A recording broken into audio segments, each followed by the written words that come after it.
Yan na naman ang ginawa mo maghapon. Maghapon, cellphone, cellphone. Naglinis ka na ba dito? Hawakan mo nga iring mga kalderong iri at pinggan. Maghugas ka, bumangon ka dyan. Mula umaga pagising mo, cellphone ka na ng cellphone. Ayan, kukunti na ang nagagawa mo. Ate, palagi na lang ako yung nakikita. Gumawa naman ako dyan. Naglilinis ako, naghugas ako ng pinggan. Tingnan mo ang lababo, walang pinagkainan. Iwas sa'yo. Bakit ikaw yung pinagkainan mo kanina? Kitang-kita kita kanina, hindi mo hinugasan ang pinagkainan mo.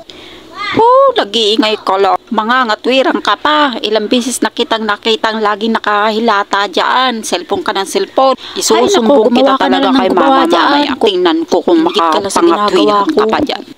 Ngayon lang ako nagsiselfone. Ngayon mo lang nakita. Nga mo. Ako na nga ang pumupunta ng bukid. Tapos pagdating ko pa dito, walang mainit na mainit na tubig. Meron pala. Mabuti naman. Ako'y napapaguran talaga sa bahay na ere. Hindi malinis. Buti pa akong maiwan at ikaw magbukid.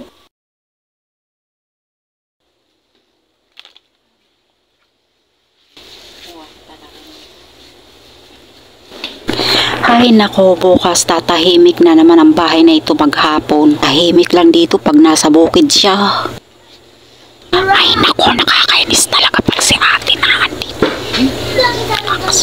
Tatahimik lang bahay na ito. Naglinis na ako, ginawa ko naman lahat. Kung hindi ka talaga panganay, ako'y nagawa naman, nagsahin na ako, nagluto pa, naghugas, naglaba pa.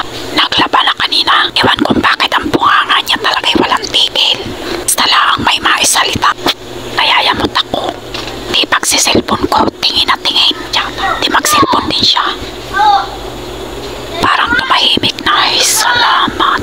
Mukhang tumahimik na. Natutulik na talaga ako eh.